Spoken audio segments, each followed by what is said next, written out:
Po, dati, ang anak ko po ay kasama sa mababang timbang sa health center. Nung kasama po siya sa, sa feeding program sa health center. Nung ting po sila Sir Alan, yung sa UP, nag-ano po sila ng mga gardening, sumali po kami, tapos yung cooking contest, sumali rin po kami at nanalo naman kami. Natututo kami sa kung paano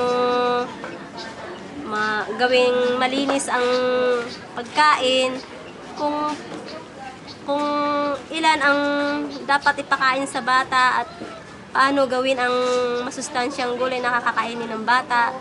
At nagawa ko rin po, kumakain talaga ang mga anak ko.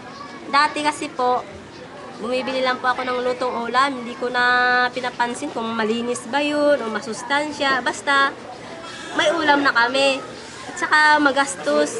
Ngayon, natutunan po namin kung paano mag-budget, paano magluto ng masustansya at malinis. Nung ginawa na namin po yung natutunan po namin sa sa cooking contest, in-apply na po namin sa mga anak ko at tumaas naman po ang timbang, medyo tumaas po. Yun po. At saka ngayon, ang balak po namin yung sa gardening po, meron po kaming sa mga magulang na kami po ang ng seedlings, tapos mamamahagi po namin sa mga nanay, basta magbigay lang sila ng bote para may gulay po sila na makakatulong po sa budget nila.